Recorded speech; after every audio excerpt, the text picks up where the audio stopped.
Praise the lord. Good morning.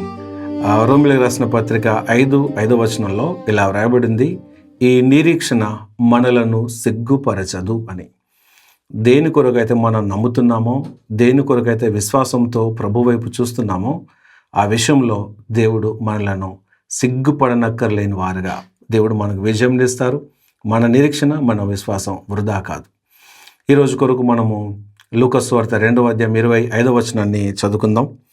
యెరూషలేమునందు సిమ్యోనను ఒక మనుష్యుడు ఉండెను. అతడు నీతిమంతుడును భక్తిపరుడును అయ్యుండి ఇశ్రాయేలు యొక్క ఆదరణ కొరకు కనిపెట్టువాడు. పరిశుద్ధాత్మ అతని మీద ఉండెను. ఇక్కడ సిమ్యోన్ గురించి వ్రాయబడినటువంటి మాట.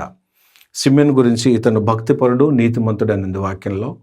ఇతని గురించి ఈ ఒక్క దగ్గర తప్ప దేవుని వాక్యంలో ఇంకెక్కడా వ్రాయబడలేదు. ఇతని పుట్టు పూర్వోత్తరాలు కానీ, కుటుంబ నేపథ్యం కానీ, తను ఏ రీతిగా బతికాడు జీవితకాలం, అదంతా ఏం లేదు. ఒకటే అంశంలో ఆయన ఇశ్రాయేలు ప్రజల ఆదరణ కొరకు కనిపెట్టువాడు అని వ్రాయబడింది. అతను నీతిమంతుడు, భక్తిపరుడు అని. యేసుక్రీస్తు జన్మించినటువంటి దినాలు అవి.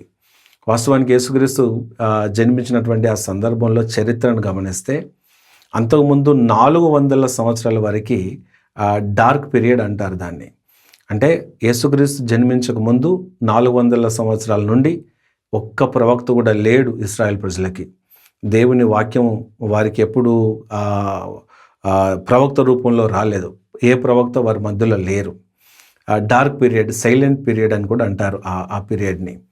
ఈ సమయంలో ఈ 400 కాలంలో ఇశ్రాయేల్ ప్రజలు దాదాపు నిరీక్షణను కోల్పోయారు, విశ్వాసమును కోల్పోయారు, కొంచెం భక్తిహీనతలో పడిపోయారు. ఇలా మెస్సయ్య వస్తాడు అని వాక్యంలో రాయబడింది. ఎప్పుడు వస్తాడో, అసలు వస్తాడా రాడా అనే ఒక రకమైనటువంటి డిస్కరేజ్మెంట్లోనికి ఇశ్రాయేల్ ప్రజలు, యూదులందరూ వెళ్ళిపోయినటువంటి సందర్భం. ఆ సందర్భంలో ప్రజలందరూ, సమాజమంతా, దేశమంతా నిరీక్షణ కోల్పోయి ఉన్నప్పుడు, ప్రభు వైపు చూడడం మానేసినప్పుడు, విశ్వాసం ఉంచడం మానేసినప్పుడు, దేవుని వాక్యం నెరవేరుతుంది అనే ఆశ ఎవరికి లేనప్పుడు, ఈ ఒక్క వ్యక్తి సిమ్యోను మాత్రము తన నిరీక్షణను వదలక, విశ్వాసమును వదలక దేవుని వైపు చూడడము ఆయన మానలేదు. ఈ సిమ్యోను వాళ్ళే మనము మన చుట్టుపక్కల ఉన్నటువంటి సమాజము, పరిస్థితులు ఎలా ఉన్నా, కొందరు వాక్యం నమ్ముతారు, కొందరు వాక్యం నమ్మరు, కొందరు విశ్వాసంలో కొనసాగుతారు, కొందరు వెనక్కి వెళ్ళిపోతారు.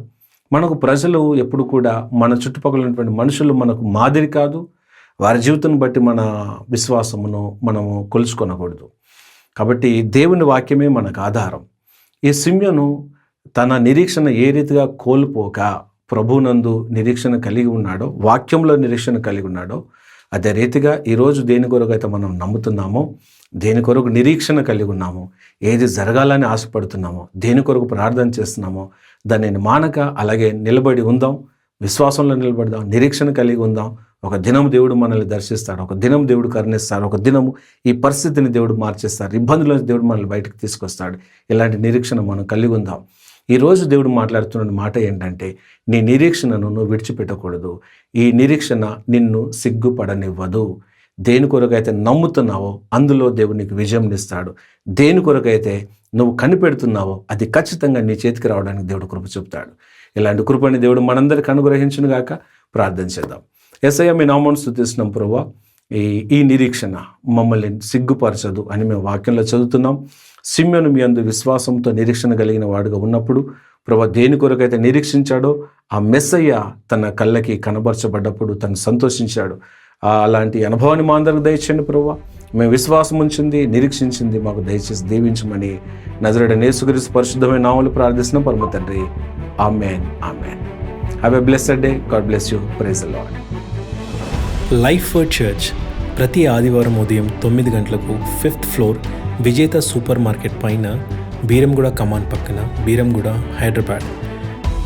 ప్రతి ఆరాధనలో బలమైన దేవుని సన్నిధి, విశ్వాసంలో వర్ధిల్లటానికి లోతైన వాక్యము, ప్రార్థన జీవితంలో ఆశీర్వాదము.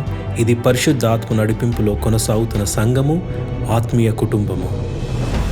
బలమైన దేవుని సన్నిధి అనుభవించటానికి, దేవుని దీవెన పొందుకోవటానికి మీకు ప్రేమపూర్వకమైన ఆహ్వానం. రండి, మాతో కలిసి దేవుని ఆరాధించండి.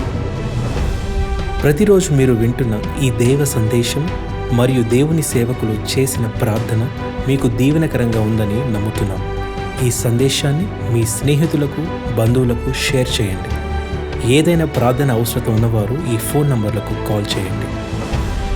స్తుతి ఆరాధన, కొత్త పాటలు మరియు దైవ సందేశాల కొరకు Raj Kumar Jerami #life word church అనే మా యూట్యూబ్ ఛానల్ని సబ్స్క్రైబ్ చేసుకోండి.